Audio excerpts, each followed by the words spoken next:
आरंभ कहाँ से हुआ, किस प्रकार से चर्बी वाले कारतूस उसके तात्कालिक कारण बने, उसके स्रोत कौन से थे, साथ ही साथ उसके वास्तविक कारणों में कल मैंने 1857 के विद्रोह के राजनीतिक कारण बताए और राजनीतिक कारण में काफ़ी लंबा डिस्कस मैंने आपके साथ किया था लॉर्ड डलहौजी की व्यापकता का सिद्धांत, जिसके द्वारा इस विद्रोह को अनिवार्य बना दिया गया था। तो यहाँ पर आज हम जो है सबसे पहले इसमें देखने का प्रयास करेंगे कि 1857 का जो विद्रोह था उस विद्रोह का आर्थिक कारण क्या था, जिस आर्थिक कारण ने इतने बड़े रिवोल्ट को अंजाम दे दिया। तो यहाँ पर राजनीतिक कारण मैंने इससे पहले वाली क्लास में आपको बहुत अच्छे से समझा दिया था और आज हम 1857 के विद्रोह के आर्थिक कारणों को देखेंगे कि कौन कौन से आर्थिक कारण थे। उन आर्थिक कारण में दोस्तों आप लोग ध्यान रखना, नंबर 1 जो सबसे बड़ा, सबसे पहले तमाम पॉइंट्स को एक बार यहाँ पे रखते हैं और फिर मैं एक एक पॉइंट आपको सामने समझाता हूँ।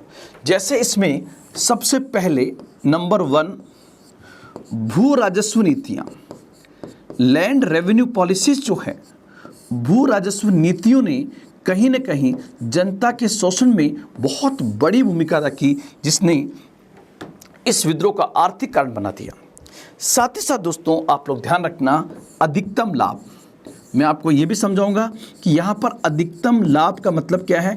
ईस्ट इंडिया कंपनी बेसिकली एक प्राइवेट कंपनी थी और उस प्राइवेट कंपनी के हाथ में भारत की सत्ता आ गई और किस प्रकार जो कंपनी थी वही सरकार बन गई, जो सरकार थी वही कंपनी थी। अर्थात जिस देश का राजा व्यापारी होता है उस व्यापारी का मेन ऑब्जेक्ट अधिकतम लाभ कमाना होगा, तो प्रजा का फकीर बनना तय है, जनता का फकीर बनना तय है। यही हुआ, जब कंपनी अपना अधिकतम लाभ कमाएगी तो भारतीयों का व्यापक स्तर पर शोषण होगा। तीसरा पॉइंट आप लोग ध्यान रखना, एक इसका कारण था धन निष्कासन। धन निष्कासन का मतलब होगा दोस्तों कि किस प्रकार से भारत का धन, मतलब भारत का राजस्व भारत से बाहर जा रहा था। अर्थात जैसे इनकी शुरुआत बंगाल से हुई तो बंगाल का रेवेन्यू कंपनी के पास आने लगा और कंपनी उसी रेवेन्यू से व्यापार करने लगी। अर्थात जिस रेवेन्यू का उपयोग भारत की जनता की भलाई के लिए होना चाहिए था, लोक कल्याणकारी कामों में होना चाहिए था, उससे कंपनी व्यापार करने लगी और भारत का धन भारत से बाहर जाने लगा, जिसको सबसे पहले आगे चलकर दादा भाई नौरोजी इसको ट्रेस करते हैं। तो जब किसी देश का रेवेन्यू लगातार किसी देश से बाहर जाता है तो आप लोग दोस्तों ध्यान रखना, उस देश का फिर अधिकतम शोषण होना शुरू हो जाता है। इसी प्रकार प्राकृतिक अकालों के साथ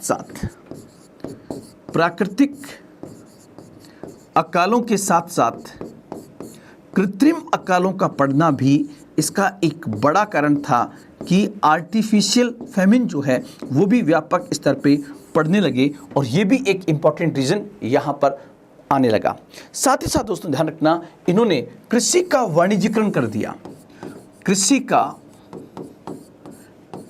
का वाणिज्यीकरण, आप लोगों के सर ये क्या होता है, जब ऐसी फसलें जिनको तुरंत नगद बेचा जा सके, नकदी फसलें इसको कहते हैं, जब उन पर बल दिया जाने लगा तो जाहिर सी बात है अकालों में या अकाल के बिना ही भारत में खाद्य संकट पैदा होने लगे और इस खाद्य संकट ने जनता में आर्थिक असंतोष को पैदा किया और कंपनी के खिलाफ विद्रोह हो गया। एक आपको पता होगा कि जब ब्रिटेन के अंदर औद्योगिक क्रांति आती है, इंडस्ट्रियल रिवॉल्यूशन आती है, तो उस औद्योगिक क्रांति के कारण भारत में अब तैयार माल आने लगा और भारत से कच्चा माल जाने लगा। इसलिए इन्होंने जानबूझकर भारत के हस्तशिल्प उद्योग का हतोत्साहित किया और इससे धीरे धीरे भारत का जो हस्तशिल्प उद्योग था, भारत का जो हैंडीक्राफ्ट इंडस्ट्री थी, हस्तशिल्प उद्योग था, उस हस्तशिल्प उद्योग का पतन होने लगा। इसलिए दोस्तों आप लोग ध्यान रखना, हस्तशिल्प उद्योग में जो लोग लगे हुए थे वो बेरोजगार हो गए और वो कृषि पर जा गए और कृषि पर जब उनका भार बढ़ेगा तो कृषि का वी औद्योगिकरण हो जाएगा, भारतीय अर्थव्यवस्था का वी औद्योगिकरण यहाँ पर हो जाएगा। तो ये पॉइंट्स जो हैं ये कहीं ना कहीं 1857 के विद्रोह के आर्थिक कारणों में आएंगे। इसमें सबसे बड़ा कारण था उस समय की भू राजस्व नीतियां। तो यहाँ पर हम थोड़ा सा इसको देखने का प्रयास करते हैं कि उस समय की ऐसी कौन सी भू राजस्व नीतियां थी जिनके कारण व्यापक स्तर पर ये विद्रोह होता है। तो आप लोग ध्यान रखना, यहाँ पर आपका पॉइंट होगा ब्रिटिश कालीन ब्रिटिशकालीन भू राजस्व नीतियां, लैंड रेवेन्यू पॉलिसीज। और दोस्तों ध्यान रखना, कंपनी एक प्राइवेट कंपनी थी और उस प्राइवेट कंपनी के हाथ में भारत की सत्ता आ गई और वो भारत की सरकार बन गई। वो सरकार भले ही बन गई हो, लेकिन उसका एक ही मकसद था, किस प्रकार से भारतीय जनता का अधिकतम शोषण किया जाए, किस प्रकार उनसे अधिकतम रेवेन्यू वसूला जाए। इसके लिए उन्होंने 3 नीतियां अपनाई थी। वो 3 नीतियां आपको एग्जाम में पूछी जा सकती है, जिसके कारण ये रिवोल्ट होता है। वो 3 पॉलिसीज कौन सी है? तो नंबर 1 जो है, आप लोग ध्यान रखना, स्थायी बंदोबस्त,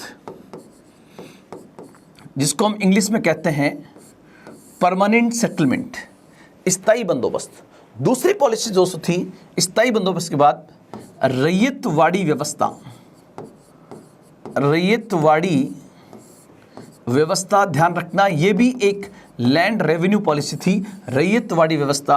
और तीसरी व्यवस्था थी महलवाड़ी व्यवस्था। ध्यान रखना, 1857 के विद्रोह में इन तीनों व्यवस्थाओं की बहुत बड़ी भूमिका थी, क्योंकि इसके द्वारा व्यापक स्तर पे अंग्रेजों ने भारतीय किसानों का शोषण किया था, आम आदमी का शोषण इसके माध्यम से हुआ था। तो आप लोग ध्यान रखना, यहाँ पर कुछ इंपॉर्टेंट क्वेश्चंस, जैसे एक तो हम ये देखें, एक पॉइंट तो हम ये देखने का प्रयास करें कि अगर मैं बात करूं स्थायी बंदोबस्त की, तो एक आपसे क्वेश्चन ये बनेगा कि स्थायी बंदोबस्त का जनक कौन था। फिर बनेगा कि ये व्यवस्था कब लागू होती है। फिर क्वेश्चन बनेगा कि ये व्यवस्था कहां पर लागू हुई। फिर एक क्वेश्चन आपका बनेगा कि कितने प्रतिशत क्षेत्र में ये व्यवस्था लागू थी, कितने प्रतिशत क्षेत्र में व्यवस्था लागू थी। इस टाइप के क्वेश्चन आपके एग्जाम में आ सकते हैं। जैसे हम एक एक का उत्तर ढूंढने का प्रयास करते हैं दोस्तों, इस क्रम में आप देखिए, सबसे पहले स्थायी बंदोबस्त जो है, इसका जनक माना जाता है लॉर्ड कॉर्नवालिस। लॉर्ड कॉर्नवालिस इसका जनक माना जाता है, जबकि रैयतवाड़ी व्यवस्था जो है, इसके अंदर जो नाम आते हैं वो नाम आते हैं मुनरो का, एल्फिंस्टन का। एल्फिंस्टन उस समय बॉम्बे का गवर्नर था। और एक एलेक्जेंडर का नाम आता है। तो 3 नाम आते हैं। महलवाड़ी व्यवस्था में हॉल्ट मैकेंजी का नाम आता है। इस व्यवस्था में हॉल्ट मैकेंजी का नाम आता है, ये इसका जनक था। फिर आएगा कब लागू की गई, ये लागू की जाती है 1793 में, जबकि ये लागू की गई 1820 में, और ये लागू की गई 1822 के अंदर। आप कहोगे सर कहाँ पर लागू की गई थी? स्थायी बंदोबस्त जो है ये बेसिकली बंगाल, बिहार, उड़ीसा और बनारस जैसे क्षेत्र में इस व्यवस्था को लागू किया गया था। बंगाल, बिहार, उड़ीसा, बनारस के अंदर इस व्यवस्था को लागू किया गया था, जबकि रैयतवाड़ी व्यवस्था जो है वो बेसिकली मद्रास प्रेसिडेंसी और बॉम्बे प्रेसिडेंसी में इसको लागू किया गया था। और ध्यान रखना, इसका पहला एग्जाम्पल था मद्रास प्रेसिडेंसी का 12 महल। मद्रास प्रेसिडेंसी और बॉम्बे प्रेसिडेंसी में इसको लागू किया गया था। और आप लोग ध्यान रखना, इसको रैयतवाड़ी क्यों कहते हैं? क्योंकि इस व्यवस्था में जो बंदोबस्त किया गया था वो कंपनी ने डायरेक्ट किसानों के साथ में किया था। जैसे आप देखोगे यहाँ पर जो बंदोबस्त किया गया है वो बेसिकली जमींदारों के साथ अनुबंध किया गया था, इसलिए इसको जमींदारी व्यवस्था भी कहते हैं। रैयतवाड़ी व्यवस्था किसानों के साथ में की गई थी, इसलिए इससे रैयत मतलब किसान होता है, इसलिए रैयतवाड़ी व्यवस्था कहते हैं। और यहाँ पर महलवाड़ी में महलों के साथ की गई थी। महल का अर्थ होता है 2 या 2 से अधिक गाँव की इकाई को महल कहा जाता है। तो ये भी पॉइंट आपको ध्यान रखना है। साथ ही साथ अगर प्रतिशत की बात करें तो ध्यान रखना, स्थायी बंदोबस्त ब्रिटिश भारत के जो ब्रिटिश भारत था उस ब्रिटिश भारत के 19% क्षेत्र में लागू थी, जबकि रैयतवाड़ी व्यवस्था जो थी ये 51% क्षेत्र में लागू थी और ये व्यवस्था थी 30% क्षेत्र में। इस प्रकार आप देख सकते हो। आप कहोगे सर महलवाड़ी व्यवस्था कहाँ पर थी, तो महलवाड़ी व्यवस्था थी उत्तर पश्चिमी सीमा प्रांत, जिसको आज हम कहते हैं नॉर्थ वेस्ट फ्रंटियर प्रोविंस, जो पाकिस्तान के अंदर है। फिर पंजाब, पंजाब का मतलब भारत का पंजाब और पाकिस्तान का पंजाब जो उस समय का था।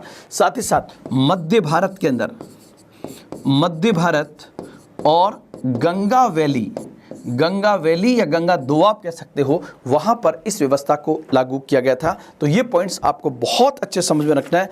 एक बार आप इसका एक स्क्रीनशॉट ले लीजिए ताकि यहाँ पर बनने वाले प्रश्न आप बहुत बेहतर तरीके से कर सकें। यहाँ पर मुनरो के साथ में एक नाम और आता है, या तो मुनरो एंड रीड आप लिख सकते हो, मुनरो और रीड, और कुछ बुक्स में फिर एल्फिंस्टन को भी दिया हुआ है क्योंकि वो उस समय गवर्नर था बॉम्बे का, इसलिए नाम आता है। लेकिन मेन बनाने वाले थे मुनरो और रीड। और मैंने यहाँ पर ये क्यों लिखा है आपको, क्योंकि आपको पता होगा कि ब्रिटिश कालीन इन भू राजस्व नीतियों से भारतीय जनता का व्यापक स्तर पर आर्थिक शोषण हुआ और उस आर्थिक शोषण ने एक आर्थिक असंतोष को पैदा किया और उसी असंतोष से भारत में 1857 का विद्रोह हो जाता है। तो ये पॉइंट्स आपको यहाँ पर ध्यान रखने हैं। नेक्स्ट आगे बढ़ते हैं और आपका पॉइंट होगा, हम पढ़ क्या रहे हैं, 1857 के विद्रोह के कारणों को जानने का प्रयास कर रहे हैं। और इस क्रम में आप लोग ध्यान रखना, 1857 के जो मुक्ति संघर्ष भी कहते हैं इसको, इस मुक्ति संघर्ष का एक कारण जो है ये बेसिकली सामाजिक एवं सांस्कृतिक कारण भी था। तो एक मैंने आपके सामने लिखा है, सामाजिक एवं सांस्कृतिक कारण भी यहाँ पर इम्पोर्टेंट है। सामाजिक एवं सांस्कृतिक कारण, जिसको हम कहेंगे सोशियो कल्चरल कॉजेज, सामाजिक एवं सांस्कृतिक कारण। तो इसमें जो पॉइंट्स आपको ध्यान में रखने हैं वो क्या होंगे। नंबर 1, सबसे पहले देखिए आप, सामाजिक एवं सांस्कृतिक कारणों में आपको सर सामाजिक और सांस्कृतिक कारण किस प्रकार 1857 के विद्रोह का कारण बन सकता है। देखिए दोस्तों, जब अंग्रेजों ने भारत में बहुत सारे सामाजिक सुधार किए, सोशल रिफॉर्म्स किए, सामाजिक सुधार, जैसे आपने सुना भी होगा, पढ़ा भी होगा कि सती प्रथा को 1829 में विलियम बेंटिक के द्वारा प्रतिबंधित कर दिया गया था। कन्या हत्या पर प्रतिबंध लगाया गया था। इसी प्रकार आपको पता है विधवा विवाह की व्यवस्था कर दी गई थी। मतलब इस प्रकार के सामाजिक सुधार हुए, सोशल रिफॉर्म्स हुए। जब इस प्रकार के सामाजिक सुधार हुए तो ध्यान रखना, भारत का या भारतीय रूढ़िवादी एवं परंपरावादी समाज नाराज हो गया और उस समाज ने विद्रोहियों का साथ दिया, समाज नाराज हो गया। तो ध्यान रखना, ये बेसिकली आपका सामाजिक एवं सांस्कृतिक कारण आपका यहाँ पर बनेगा। इसी प्रकार आपको पता है कि 1813 के चार्टर एक्ट के द्वारा ईसाई मिशनरियों को भारत में धर्म प्रचार की वैधानिक स्वतंत्रता प्रदान कर दी गई थी। और जब ईसाई मिशनरियों को इस प्रकार का अधिकार दिया गया तो वहाँ तक तो कोई दिक्कत नहीं है, लेकिन ईसाई मिशनरियाँ जिस प्रकार से भारत में लगातार धर्म परिवर्तन का काम करने लगी, तो उस धर्म परिवर्तन की इस बेला से भारत का समाज नाराज हुआ कि अंग्रेज हमारा धर्म परिवर्तित करना चाहते हैं। साथ ही साथ दोस्तों, हद तो तब हो गई जब लॉर्ड डलहौजी ने एक कानून बनाया जिसको हम कहते हैं धार्मिक निर्योग्यता नामक का एक कानून बनाया। और ये कानून क्या था कि यदि कोई व्यक्ति धर्म परिवर्तित कर लेता है, जैसे हिंदू धर्म से ईसाई धर्म में आ जाता है, तो उसे उसकी पैतृक संपत्ति से वंचित नहीं किया जा सकेगा। मतलब संपत्ति का हिस्सेदार वो तब भी बना रहेगा। इसे लॉक्स कॉकी कानून भी कहा जाता है। ये 1850 की बात है जब लॉर्ड डलहौजी ने इस प्रकार का कानून देकर के धर्म परिवर्तित होने वाले लोगों को सुरक्षा प्रदान की थी। इससे भारत का रूढ़िवादी समाज नाराज हुआ, क्योंकि उस जमाने में होता क्या था कि अगर कोई व्यक्ति धर्म परिवर्तित करता था तो उसे समाज से बहिष्कृत कर दिया जाता था, परिवार से निकाल दिया जाता था। लेकिन यहाँ पर इन्होंने ये किया कि अगर धर्म कोई परिवर्तित करता है तो उसे संपत्ति से वंचित नहीं किया जा सकता। इससे भी लोग, आप लोग ध्यान रखना, नाराज होते हैं। साथ ही साथ दोस्तों आप लोग ध्यान रखना, इन्होंने भारत के धार्मिक प्रतीकों पर हमला किया। धार्मिक प्रतीकों पर हमला किया, और जब धार्मिक प्रतीकों पर हमला हुआ, जैसे दाढ़ी रखने पर प्रतिबंध लगा दिया गया, तिलक लगाने पर प्रतिबंध लगा दिया गया, कानों में बालियां पहनने पर प्रतिबंध लगा दिया गया पुरुषों के, तो ये भी कहीं ना कहीं बेसिकली जो धार्मिक प्रतीकों पे हमला हुआ तो ये धर्म पे हमला था, और इससे सामाजिक रूप से समाज नाराज होता है। और एक आप लोग ध्यान रखना कि जो पाश्चात्य शिक्षा थी, जिसको हम वेस्टर्न एजुकेशन कहते हैं, पाश्चात्य शिक्षा ने भारतीय संस्कृति पर नकारात्मक प्रभाव डाला। भारतीय संस्कृति पर नकारात्मक प्रभाव डाला, और इससे भी समाज के लोग जो है वो बेसिकली नाराज होते हैं। तो आप लोग ध्यान रखना, अंग्रेजों ने जो सुधार किए वो सुधार भले ही उनके हित में हो, वो भले ही भारत के हित में हो, लेकिन परंपरागत समाज जो था वो बेसिकली उनसे नाराज होता है, और नाराज होने के कारण 1857 के मुक्ति संघर्ष के अंदर वो भी लोग यहाँ पर भाग लेते हैं। अब इसी प्रकार आप लोग ध्यान रखना, नेक्स्ट पॉइंट आपका होगा 1857 का जो विद्रोह है, 1857 का जो मुक्ति संघर्ष है, जो आपके सिलेबस के पॉइंट्स दिया हुआ है, उसका सैन्य कारण क्या था, उसका मिलिट्री कोज क्या था, सैन्य कारण क्या था। तो यहाँ पर दोस्तों आप लोग ध्यान रखना, इसके सैन्य कारण में जो पॉइंट आएगा वो पॉइंट आपको नंबर 1 आप लोग ध्यान रखना, नस्लीय भेदभाव। फिर मैं आपको एक एक पॉइंट समझाने का प्रयास करूंगा। पहला पॉइंट आप लोग देखना, नस्लीय भेदभाव। नंबर 2, सिपाही से सूबेदार, सिपाही से सूबेदार। नंबर 3, समुद्र पार यात्राएं, समुद्र पार यात्राएं।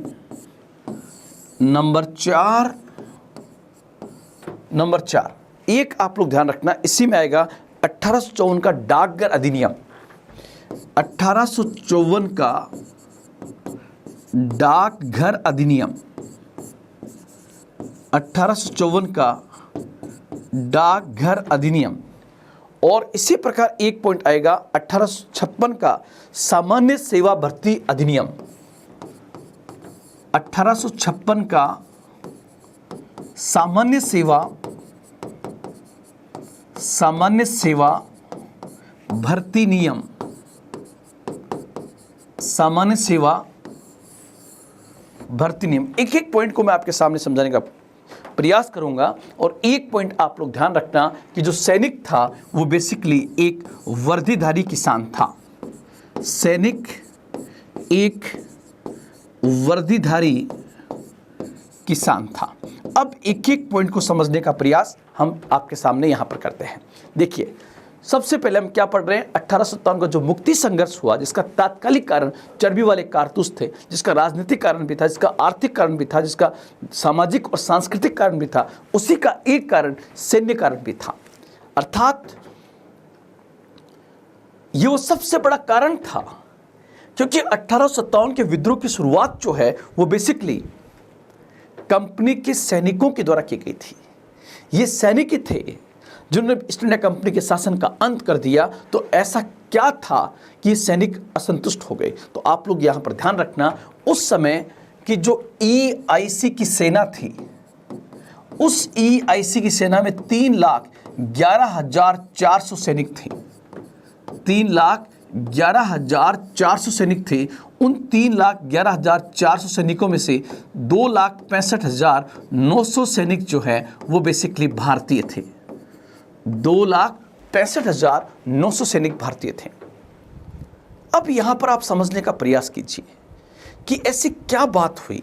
बात को आप यहाँ पर देखने का प्रयास कीजिए दोस्तों। सबसे पहले कि ईस्ट इंडिया कंपनी की सेना में 3,11,400 सैनिक थे, उसमें से 2,65,900 सैनिक अगर भारतीय थे, इसका मतलब अंग्रेजों ने भारत को जीता तो भारतीयों के दम पर, क्योंकि उसमें मात्र आप देख सकते हो लगभग 45,000 सैनिक केवल यूरोपियन थे।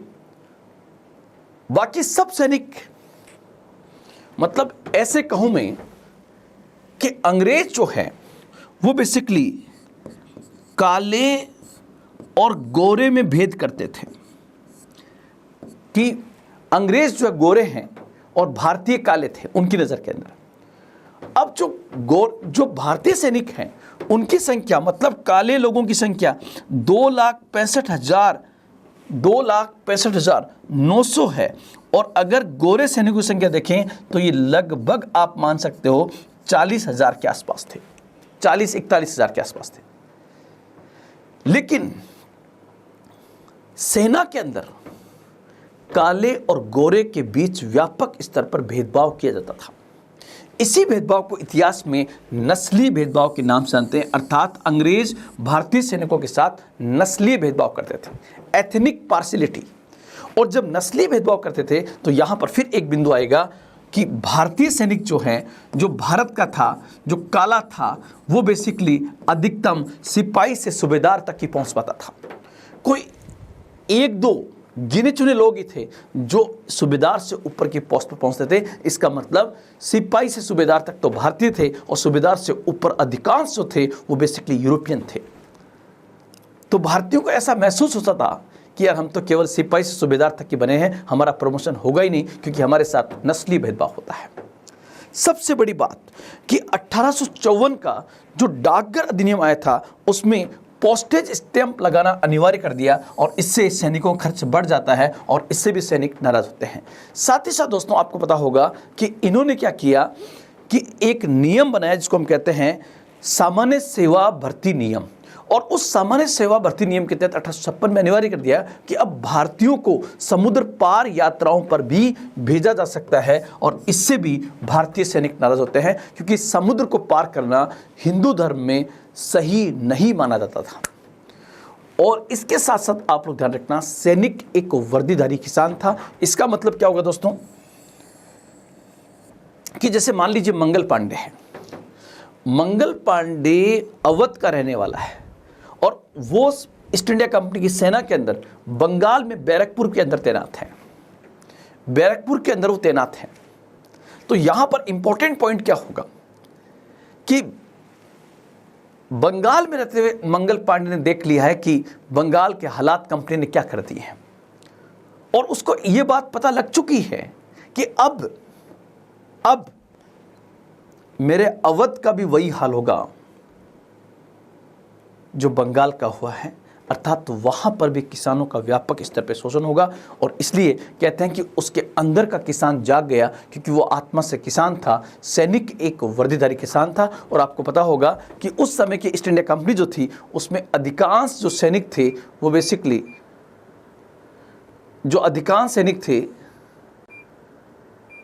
वो बेसिकली अवध से थे, इसलिए भी ये एक कारण यहाँ पर बनता है। अब हम आगे बढ़ते हैं और एक पॉइंट आपका होगा कि 1857 के विद्रोह के प्रमुख केंद्र कौन से थे। यहां से भी कई बार आपके क्वेश्चन पूछा गया है कि 1857 के विद्रोह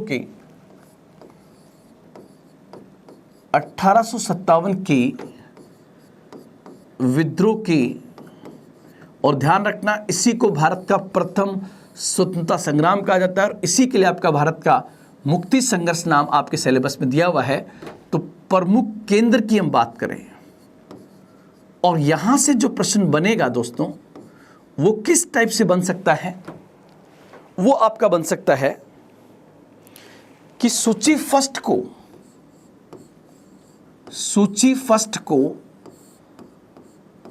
सूची सेकंड के साथ सुमिलित कीजिए, सूची फर्स्ट को सूची सेकंड के साथ सुमिलित कीजिए, या हो सकता है कि एक तीसरी प्रकार की सूची दे दे सूची थर्ड के साथ सुमिलित कीजिए। मतलब कोई दो सूचियां आपको दी जाएगी और सूची फर्स्ट में यहां पर नाम दे दे कि वो केंद्र कौन सा था और उस केंद्र पर नेतृत्व किसके द्वारा किया गया था, लीडरशिप किसके द्वारा की गई थी, और अगर वहां पर विद्रोह हुआ, रिवोल्ट हुआ, तो फिर उस विद्रोह को दबाने का प्रयास किसके द्वारा किया गया था। तो एक होगा यहां पर यह पूछ सकता है कि उस दमनकर्ता ऑफिसर का नाम यहां पर क्या था, उस दमनकर्ता ऑफिसर का नाम क्या था जिसने इस विद्रोह को यहां पर दबा दिया था। तो इस टाइप का क्वेश्चन भी आपसे पूछा जा सकता है। थोड़ा सा मैं यहां पर आप देखिए, जैसे सबसे पहले हम यहां पर नाम लिख लें नंबर 1। जैसे सबसे पहले विद्रोह की शुरुआत दिल्ली से होती है, क्योंकि मेरठ की जो तीसरी घुड़सवार सेना के सैनिक थे वो भाग करके 11 मई 1857 को दिल्ली पहुंचते हैं और बहादुर शाह जफर को अपना नेता घोषित कर देते हैं। तो यहाँ पर दिल्ली में इनका लीडर जो था वो बेसिकली बहादुर शाह जफर था, जो कि अंतिम मुगल नवाब माना जाता है। लेकिन ये इतना बूढ़ा था कि जो वास्तविक कमांड थी वो बेसिकली बख्त खान के पास में थी। तो यहाँ पर मैंने लिख दिया ये बख्त खान। लेकिन दोस्तों आपको पता होगा अंग्रेज़ों की राजधानी दिल्ली थी और दिल्ली में बहादुर शाह जफर जब इनका नेतृत्व करेगा तो यहाँ पर इस विद्रोह को दबा दिया गया। और विद्रोह को दबाने वाले थे जॉन निकोलसन, जॉन निकोलसन एवं हडसन ने इस विद्रोह को दबा दिया था। तो ये पॉइंट आप यहां पर ध्यान रखेंगे। इसी प्रकार नंबर 2, लखनऊ में विद्रोह किसने किया था, तो आपको पता होगा लखनऊ अवध की राजधानी थी और अवध का विलय 1856 में जब कुप्रशासन के आधार पर अंग्रेजों ने कर दिया तो बेगम हजरत महल विद्रोह करते हैं। तो यहाँ पर लखनऊ में विद्रोह करने वाली थी बेगम हजरत महल, बेगम हजरत महल। और ध्यान रखना आपसे पूछे कि लखनऊ में इसको किसने दबाया था, तो यहाँ पर नाम आपका आएगा हेनरी लॉरेंस का। यहाँ पर नाम आएगा हेनरी लॉरेंस ने इस विद्रोह को दबाने में बड़ी भूमिका यहाँ पर दबा की थी। और फिर उसके बाद कैम्पबेल भी यहाँ पे आता है। हेनरी लॉरेंस एंड कैम्पबेल जो है वो इस विद्रोह को यहाँ पर दबा देते हैं। आप कहोगे सर तीसरा जो है कानपुर के अंदर इस विद्रोह को किसने किया था, तो कानपुर में आपको पता है कि जो बाजीराव सेकंड थे उनका दत्तक बेटा था नाना साहब। नाना साहब का रियल नाम धोंदूपंत था। वो विद्रोह करते हैं और इनकी सहायता करने के लिए कौन था, तो यहाँ पर नाम आता है तात्या टोपे का। और एक बार एग्जाम में क्वेश्चन पूछा गया है कि तात्या टोपे का वास्तविक नाम क्या था, तो आप लोग ध्यान रखना, वो भी याद करना। और यहाँ पर इस विद्रोह को दबाने की भूमिका किसने अदा की है, तो यहाँ पर इस विद्रोह को दबाया है कैम्पबेल के द्वारा। यहाँ पर भी विद्रोह को कैम्पबेल के द्वारा दबाया गया है। उसके बाद चौथा पॉइंट, झांसी में किसने किया था, रानी लक्ष्मीबाई। रानी लक्ष्मीबाई करती है। और आप लोग ध्यान रखना रानी लक्ष्मीबाई की मदद करता है तात्या टोपे, जिनका रियल नाम रामचंद्र था, तात्या टोपे। तो ये पॉइंट भी आप लोग ध्यान रखोगे। और यहाँ पर किसने इस विद्रोह को दबा दिया था, झांसी ग्वालियर एक ही पॉइंट होगा, क्योंकि यहाँ तक पहुँच जाती है महारानी। और यहाँ विद्रोह को दबाने वाला था ह्यूरोस। तो ये क्वेश्चन आपका ऐसे बन सकता है, या तो आपको केवल ये वाली लिस्ट दे दी जाए, मतलब केवल हो सकता है कि आपको ये वाली लिस्ट और ये दे दी जाए कि सूची फर्स्ट को सूची सेकंड के साथ सम्मिलित कीजिए, या फिर आपका क्वेश्चन आ सकता है कि सूची फर्स्ट इसको बना दे फर्स्ट और इसको बना दे सेकंड। ऐसा भी क्वेश्चन आपका आ सकता है। तो ये विद्रोह के प्रमुख केंद्र थे। इसके अलावा अगर हम एग्जाम के पॉइंट से और देखें तो आप कुछ पॉइंट्स को और याद करके जाना, जिनको मैं कह देता हूं वेरी वेरी इंपॉर्टेंट। और ये वेरी वेरी इंपॉर्टेंट जो पॉइंट्स आपके आएंगे उसमें आप लोग दोस्तों ध्यान रखना। जैसे आपसे ये प्रश्न पूछ ले क्या कि जगदीशपुर के अंदर इस विद्रोह का नेतृत्व किसने किया था, तो आप लोग दोस्तों ध्यान रखना जगदीशपुर बेसिकली कहाँ पड़ता है, तो जगदीशपुर बिहार में है और इस विद्रोह का नेतृत्व वहाँ पर किया था कुंवर सिंह के द्वारा। जगदीशपुर में इस विद्रोह का नेतृत्व किया था कुंवर सिंह और बाद में इसकी लीडरशिप लेते हैं अमर सिंह। और ध्यान रखना एक क्वेश्चन आपका ये भी बनेगा कि इस विद्रोह को जगदीशपुर में दबाने वाला कौन था, तो मेजर विलियम टेलर था।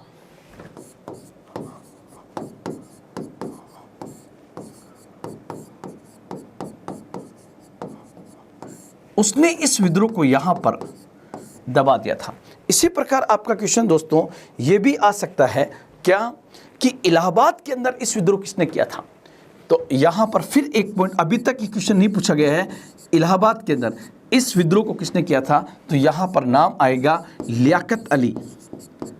लियाकत अली इस विद्रोह करता है और कर्नल नील जो है वो बेसिकली इस विद्रोह को दबा देता है। तो ये पॉइंट भी आप लोग यहाँ पर ध्यान रखेंगे। जगदीशपुर और इलाहाबाद से क्वेश्चन अभी तक पूछा नहीं गया है जो आपके एग्जाम में आ सकता है। इसी प्रकार बरेली का भी ध्यान रखना। बरेली में खान बहादुर खान, बरेली में खान बहादुर खान और यहाँ पर भी कैम्पबेल इस विद्रोह को दबाता है। यहाँ पर भी कैम्पबेल जो है वो बेसिकली इस विद्रोह को दबाता है। तो ये पॉइंट तो आपके हो गए। अब आप कहोगे सर कुछ ऐसी चीज़ें बताओ जो सर अभी तक एग्जाम में आई नहीं है और हमें पूछी जा सकती हैं। देखिए आप, एक तो आपसे पूछे कि 1857 के इस मुक्ति संघर्ष के दौरान, 1857 की इस मुक्ति संघर्ष के दौरान ये सती चौरा घाट की घटना क्या थी।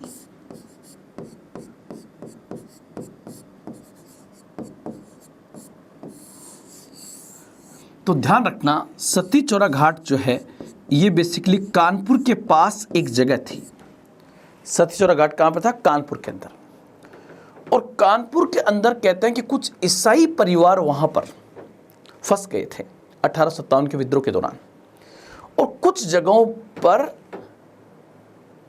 भारतीयों ने ईसाई धर्म के कुछ लोगों को टारगेट किया था।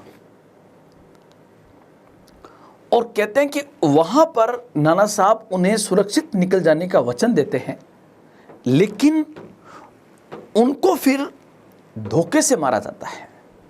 इस घटना ने कहीं ना कहीं हमारी जो भारत की सेकुलर इमेज थी उस पर एक नेगेटिव इम्पैक्ट इसने डाला था। इसी प्रकार आपसे पूछे कि 1857 के विद्रोह के दौरान, 1857 के इस विद्रोह के दौरान बहादुर शाह जफर जो था उसने बख्त खान को कौन सी उपाधि दी थी। तो यहाँ पर ध्यान रखना बख्त खान को जो उपाधि दी गई ये अभी तक किसी एग्जाम में पूछी नहीं गई है, आपसे एग्जाम में आ सकता है। तो उसे साहब आलम दी गई थी। ध्यान रखना उसे जो उपाधि दी गई वो बेसिकली थी साहब ए आलम। साहब ए आलम नाम की उपाधि उसको दी जाती है। तो ये पॉइंट आपको यहाँ पर ध्यान रखना है।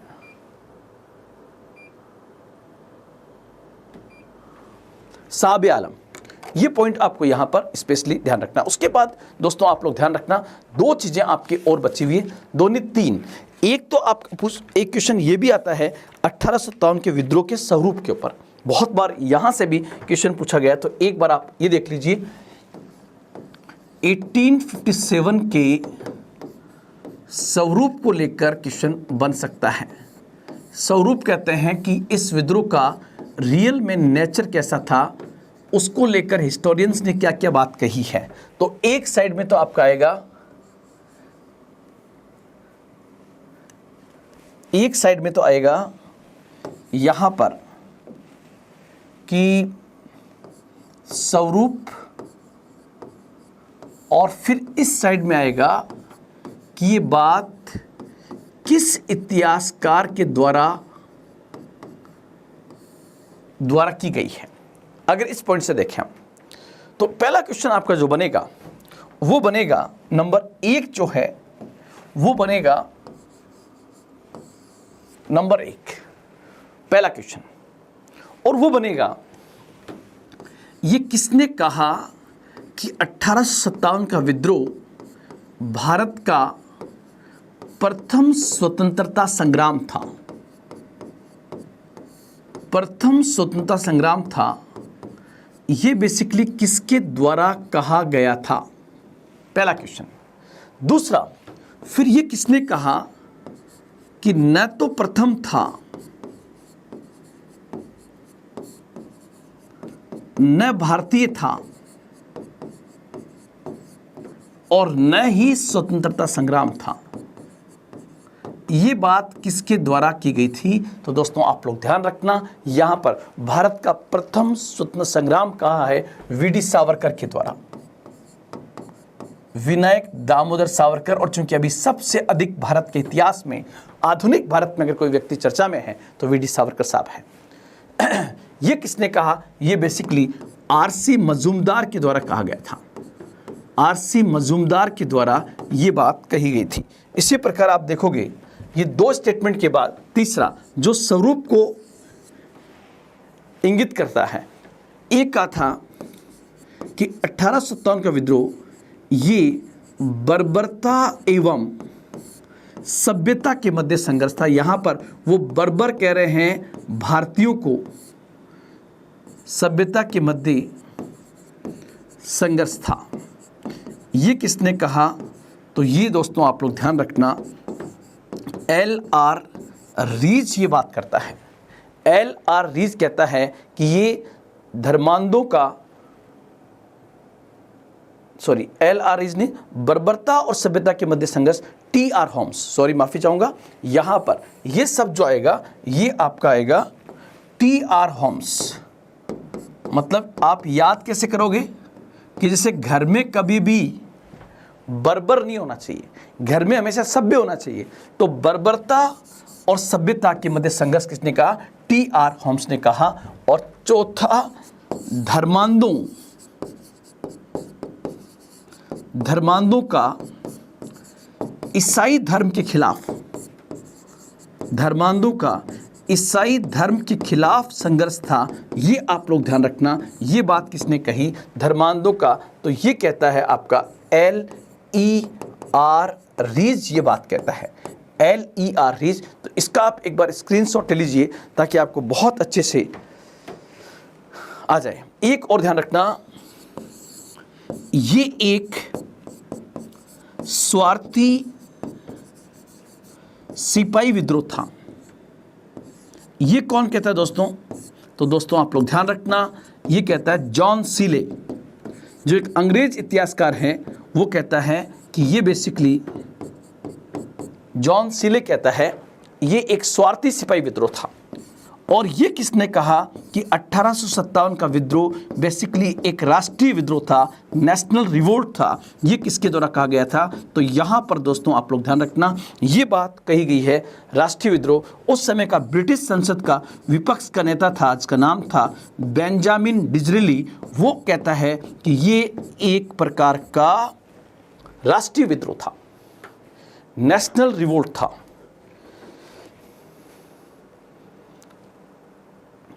और कुछ पॉइंट और है। सातवां, ये सिपाही विद्रोह के अतिरिक्त, ये सिपाही विद्रोह के अतिरिक्त कुछ नहीं था, ये सिपाही विद्रोह के अतिरिक्त कुछ नहीं था, ये कहता है जॉन लॉरेंस।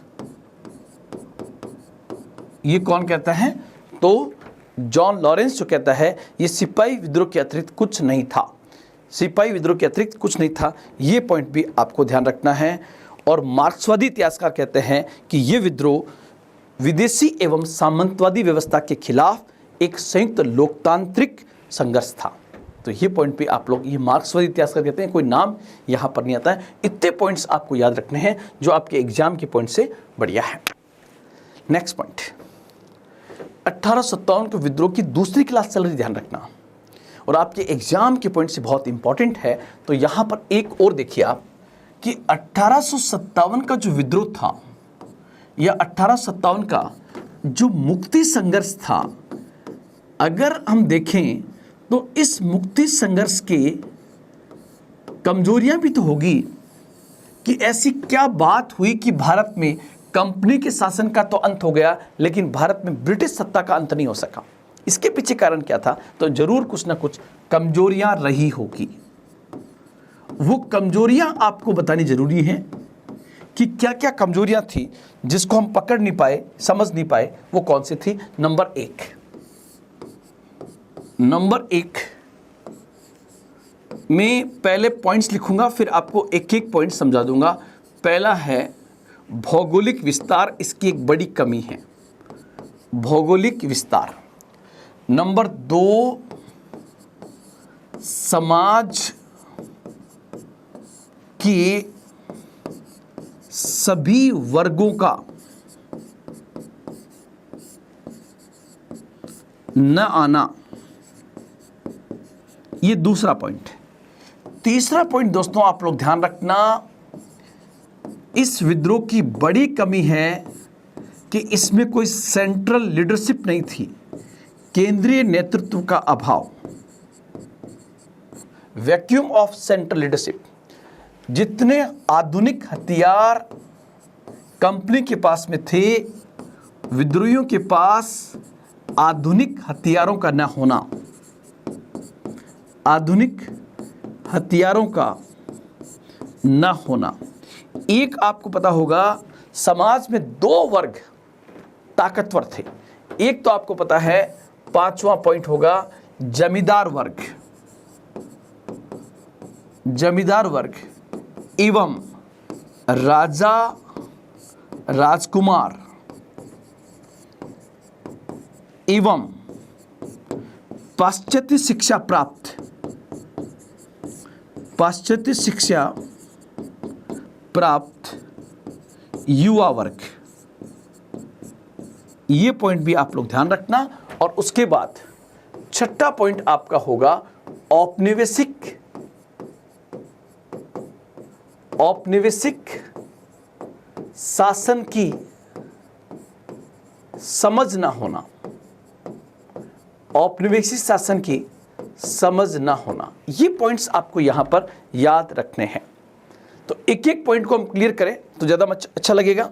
सबसे पहले आप देखिए नंबर एक, पहला पॉइंट जो है, पहला पॉइंट आपके सामने है भौगोलिक विस्तार। यहां पर भौगोलिक विस्तार का मतलब क्या हो दोस्तों? यहां पर भौगोलिक विस्तार का मतलब होगा कि भारत तो बहुत बड़ा देश था। उस समय का भारत दो प्रकार का था, ब्रिटिश भारत और रियासतों वाला भारत, रियासतों का भारत।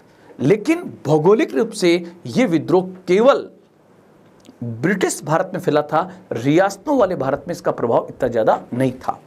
साथ ही साथ आप देखोगे उत्तर भारत, दक्षिण भारत, पश्चिम भारत, पूर्वी भारत। लेकिन इस विद्रोह का जो मेन विस्तार आपको दिखाई देता है, वो मेन विस्तार उत्तर भारत में ज़्यादा था, दक्षिण भारत में बहुत कम, पश्चिम भारत में बहुत कम, और पूर्वी भारत जहाँ सबसे पहले इसके सिम्टम्स दिखाई देते हैं वहाँ पर ये ज़्यादा नहीं फैलता है। अर्थात 1857 के विद्रोह का प्रमुख के अंदर केवल उत्तर भारत था, दक्षिण, पश्चिम और पूर्व में इसका इतना प्रभाव नहीं हो सका, इसलिए ये इसकी सबसे बड़ी कमजोरी बन गया। तो पहला पॉइंट आपका क्लियर हुआ। दूसरा पॉइंट, समाज के सभी वर्गों का साथ में ना आना। समाज के सभी वर्गों का साथ में ना आने का मतलब यहाँ पर होगा दोस्तों कि समाज का जो पढ़ा लिखा वर्ग था या समाज का जो जमींदार वर्ग था, उनके हित जो है वो बेसिकली अंग्रेजों के साथ जुड़े हुए थे, और वो चूंकि साथ में नहीं आए, इसलिए ये भी एक बड़ा कारण बढ़ता है कि विद्रोह सामाजिक रूप से कमजोर हुआ। तीसरा, इस विद्रोह को कोई लीडरशिप देने वाला नहीं था।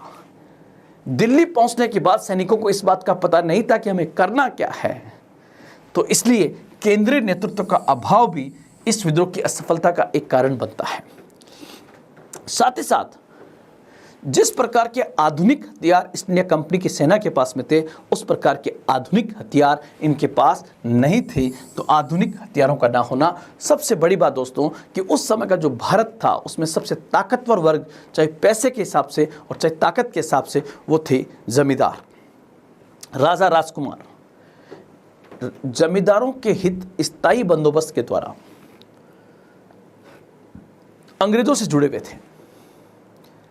राजा रजवाड़ों के हित अंग्रेजों के साथ जुड़े हुए थे।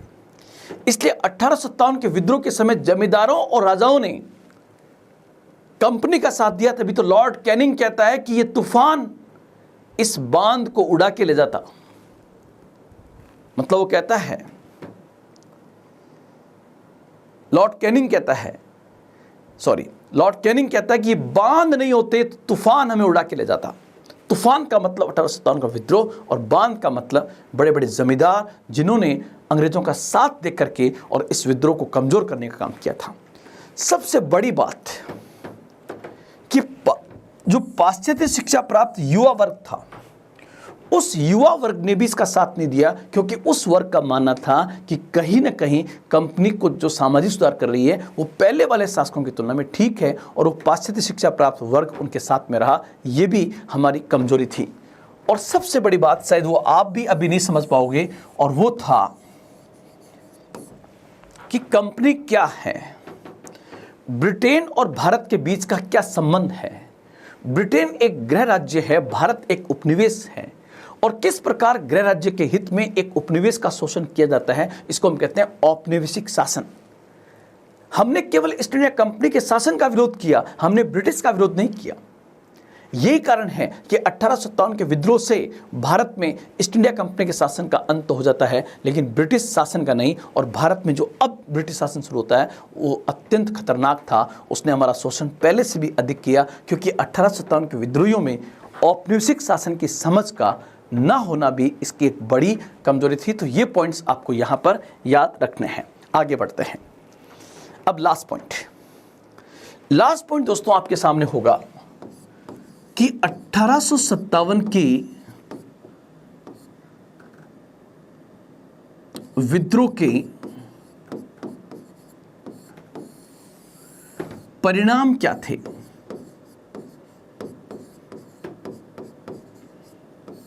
इसके रिजल्ट क्या रहे। और मैं चाहूंगा कि रिजल्ट से पहले हम ये देखें कि 1857 के आसपास की व्यवस्था क्या थी। अगर हमने उस व्यवस्था को समझ लिया तो शायद आप बहुत अच्छा इस पूरे को समझ पाओगे। तो देखिए, आप सबसे पहले ये ब्रिटेन, सबसे पहले देखिए, ये सपोज कीजिए आप ब्रिटेन था, और ब्रिटेन की राष्ट्राध्यक्ष जो है वो बेसिकली ब्रिटिश महारानी होती है, और महारानी उस समय विक्टोरिया थी। ब्रिटेन की सबसे ताकतवर मानी जाती है ब्रिटिश संसद। ब्रिटेन में सबसे ताकतवर मानी जाती है ब्रिटिश पार्लियामेंट। और ब्रिटेन की एक कंपनी थी, इसका नाम था EIC। ये भारत में व्यापार करने आई थी, लेकिन 1757 से ये भारत की एक राजनीतिक शक्ति बन जाती है। इस EIC की ओर से किसको अपॉइंट किया गया था कि EIC की ओर से काम कौन देखेंगे, कोर्ट ऑफ डायरेक्टर्स देखेंगे।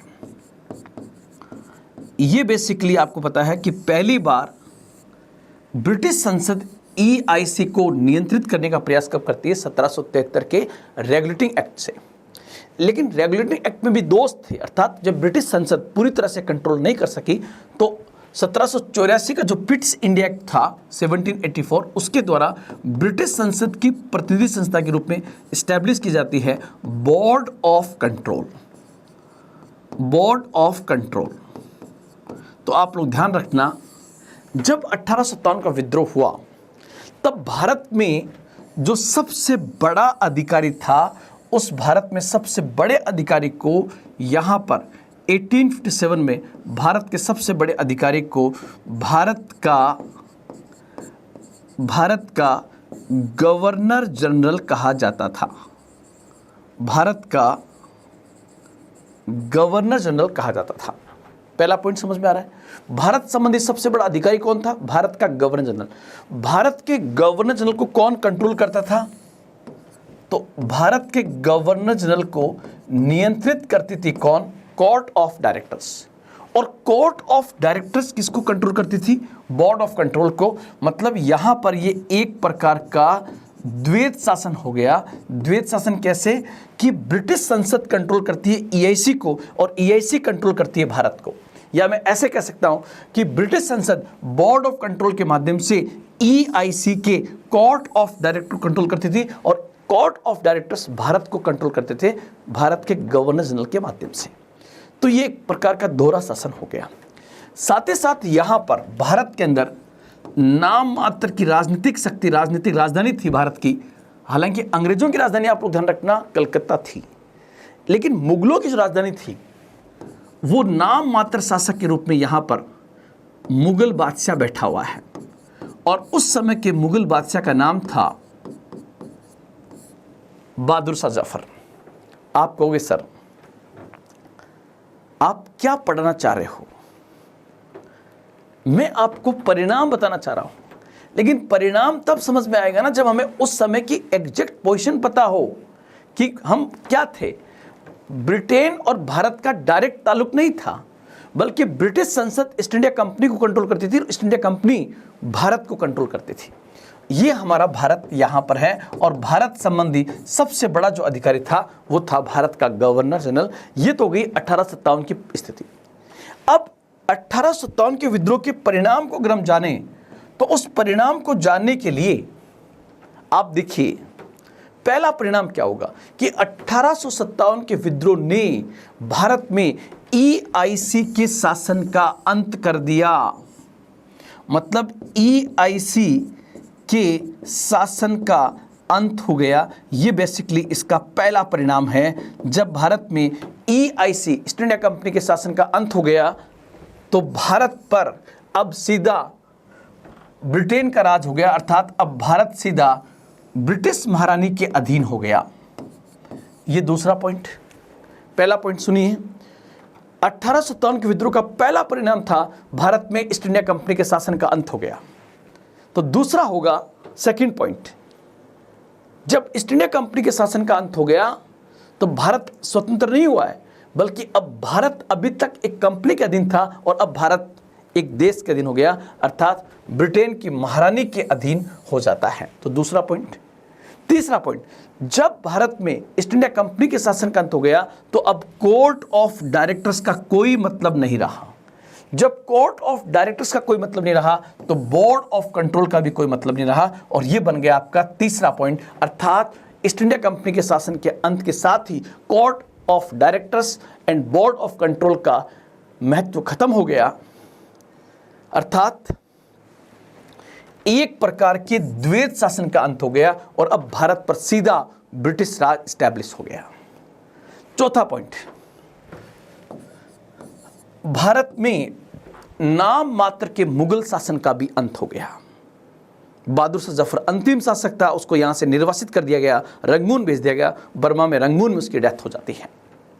पांचवा पॉइंट, भारत का गवर्नर जनरल अब ब्रिटिश महारानी का सीधा प्रतिनिधि बन गया और चूंकि ब्रिटिश महारानी रॉयल परिवार से आती है, अर्थात वो रॉयल फैमिली का रिप्रेजेंटेटिव बन गया, इसलिए भारत के गवर्नर जनरल का नाम हो गया वाइस रॉय। आपसे पूछिए कि 1857 के बाद भारत के गवर्नर जनरल का नाम बदल के क्या किया गया? भारत का वाइस रॉय कर दिया जाता है। भारत का वाइस रॉय कर दिया जाता है। अब आप कहोगे सर अब भारत संबंधी सबसे बड़ा अधिकारी कौन था? तो भारत संबंधी भारत में सबसे बड़ा अधिकारी वाइसरॉय था, लेकिन भारत संबंधी भारत का सबसे बड़ा अधिकारी नया अधिकारी बना दिया गया जो यहां बैठेगा ब्रिटेन में और उसका नाम था भारत सचिव, सेक्रेटरी ऑफ इंडिया। भारत सचिव अब बोर्ड ऑफ कंट्रोल की जगह पर एक नई पोस्ट क्रिएट कर दी गई और इसकी सहायता के लिए एक 15 सदस्यीय काउंसिल बना दी गई जिसको कहते हैं भारत परिषद। भारत परिषद। भारत परिषद, काउंसिल ऑफ इंडिया, और नई पोस्ट भारत सचिव। भारत सचिव जो होता था वो ब्रिटिश पार्लियामेंट का मेंबर होता था और वो भारत संबंधी सबसे बड़ा अधिकारी होता था और उससे ब्रिटेन के अंदर कैबिनेट मंत्री का दर्जा प्राप्त होता था। तो अब आप कहोगे सर आप तो बता रहे थे 1857 के विद्रोह के परिणाम नंबर 1, भारत में ईस्ट इंडिया कंपनी के शासन का अंत हो गया। परिणाम नंबर 2, जब ईस्ट इंडिया कंपनी के शासन का अंत हो गया तो कोर्ट ऑफ डायरेक्टर्स और बोर्ड ऑफ कंट्रोल का भी कोई महत्व नहीं रहा, इनका भी अंत हो गया। तीसरा पॉइंट, इस प्रकार एक द्वैत शासन का भी अंत हो गया। तीसरा नंबर होगा भारत में नाम मात्र के मुगल शासन का भी अंत हो गया। नंबर 4, अब भारत सीधा ब्रिटेन के अधीन हो गया और चूंकि ब्रिटेन की राष्ट्राध्यक्ष ब्रिटिश महारानी थी, अतः अब भारत ब्रिटिश महारानी के अंडर में आ गया। और ध्यान रखना, अब भारत ब्रिटिश महारानी के अधीन रहेगा। इसकी घोषणा कब की जाती है? इसकी घोषणा की जाती है 1 नवंबर 1858 को। और कहां पर की जाती है? इलाहाबाद में की जाती है। और ये घोषणा कौन करता है दोस्तों? लॉर्ड कैनिंग, उस समय जो भारत का गवर्नर जनरल था वही भारत का वाइसरॉय बन जाता है। और आप लोग एक पॉइंट और ध्यान रखेंगे, भारत के गवर्नर जनरल का नाम बदलकर भारत का वाइसरॉय कर दिया गया, अर्थात ब्रिटिश महारानी का डायरेक्ट रिप्रेजेंटेटिव वो हो गया और पहला भारत का वाइसरॉय लॉर्ड कैनिंग ही था। मतलब आप देखिए कि 1857 के विद्रोह का परिणाम तो बहुत बड़ा है कि कंपनी का शासन का अंत हो गया और भारत में अब ब्रिटिश राज सीधा स्टैब्लिश हो गया। लेकिन हकीकत में आप लोग ध्यान रखना कि जैसे मान लीजिए ये शराब की 2 बोतलें हैं, ये शराब की 2 बोतलें हैं। इस बोतल पे पहले यहां लिखा हुआ था EIC, अब उसी पर यहां लिख दिया गया यूनाइटेड किंगडम UK, अर्थात शराब की बोतल का ऊपर का टेक चेंज किया गया, अंदर शराब सेम भरी हुई है। इसका मतलब भारत में अभी तक ईस्ट इंडिया कंपनी ने शोषण किया और अब सीधा एक देश शोषण करेगा, क्योंकि ऊपर का टेक चेंज हुआ है, अंदर की आंतरिक व्यवस्था और ऑब्जेक्ट वो का वही बना रहा। इसलिए हमारे शोषण की प्रक्रिया और अधिक तेज हो जाती है। आप लोग ध्यान रखना, ये जितना मैंने बताया परिणाम, इस परिणाम को कानूनी रूप किस अधिनियम के माध्यम से दिया गया था? तो 1858 के अधिनियम के माध्यम से दिया गया था, जिसको हम कहते हैं the act for the better government of India. The act for the better government of India British संसद पास करती है और जितने मैंने परिणाम बताए उन परिणामों को वो लीगली स्वीकार कर लेती है। कैसे? मुगल बादशाह का अंत, भारत के गवर्नर जनरल का नाम बदलकर भारत का वाइसरॉय कर दिया गया। ये तमाम पॉइंट्स आपके वहां पर आ जाएंगे। तो दोस्तों आज मैंने जो पॉइंट्स आपके सामने रखे वो बेसिकली 1857 को बहुत बेहतर तरीके से प्रस्तुत करने का प्रयास किया। और ध्यान रखना, 1857 के विद्रोह में जिस प्रकार से कंपनी ने विद्रोह किया, कंपनी के सैनिकों ने विद्रोह किया, उसको ध्यान में रखते हुए ब्रिटिश सरकार पील आयोग की स्थापना करती है, जिसका उद्देश्य था भारतीय फौज का पुनर्गठन करना। और फिर उसमें क्या हुआ कि अभी तक भारतीय सैनिकों की संख्या ज़्यादा थी, उस अनुपात को चेंज किया गया और यूरोपियन सैनिकों की संख्या को बढ़ा दिया गया था। साथ ही साथ पील आयोग ने यह भी अनुशंसा की कि भारत के अंदर भारत में भारतीय सेना को लड़ाकू और गैर लड़ाकू में बांट दिया जाए, रेजिमेंट्स में डिवाइड कर दिया जाए, जैसे Jat regiment, Rajput regiment, Sikh regiment, Gorkha regiment, ताकि फूट डालो और राज करो की नीति को आगे बढ़ाया जा सके। तो दोस्तों ये था भारत के इतिहास का एक स्वर्णिम अध्याय, युगांतरकारी घटना। कलाम संस्थान इसी प्रकार अपने ऑनलाइन इस डिजिटल प्लेटफॉर्म के माध्यम से एक एक टॉपिक को आपके सामने प्रस्तुत करता रहेगा। आज इतना ही। जय हिंद।